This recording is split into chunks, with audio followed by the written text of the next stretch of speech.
Night landing आणि दृश्यमानतेचे खोटे कारण देऊन सोलापूरची विमानसेवा बंद ठेवणाऱ्या स्टार एअर आणि फ्लाय 91 या दोन्ही कंपन्यांना नोटिसा देण्यात याव्यात। नाईट लँडिंगची सुविधा उपलब्ध करून देण्यासाठी आणि धावपट्टी वाढविण्यासाठी आवश्यक प्रक्रिया प्रशासनाने तातडीने सुरू कराव्यात।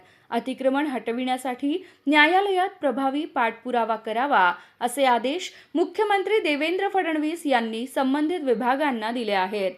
सोलापूर शहरातील उड्डाणपूल, विमानसेवा, आयटी पार्क व पाणी पुरवठा आदी विषयांवर विधान भवनात आढावा बैठक झाली। त्या बैठकीत पालकमंत्री जयकुमार गोरे यांनी मागील वर्षी पावसाळ्यातही विमानसेवा सुरू होती, मात्र यंदा विमान कंपन्यांनी खोटे कारण देत विमानसेवा बंद ठेवण्याचा निर्णय घेतला आहे। हा मुद्दा मांडला आहे, त्यावर मुख्यमंत्री फडणवीस यांनी हे आदेश दिले आहेत। विमानसेवा देणाऱ्या कंपन्यांविरोधात पालकमंत्री जयकुमार गोरे यांनी तीव्र नाराजी व्यक्त केली। कंपन्यांनी नाईट लँडिंग आणि दृश्यमानतेचे खोटे कारण पुढे करून विमानसेवा बंद ठेवली आहे। मागील वर्षी मुख्यमंत्री फडणवीस यांच्या हस्ते जून महिन्यात विमानसेवा सुरू करण्यात आली होती।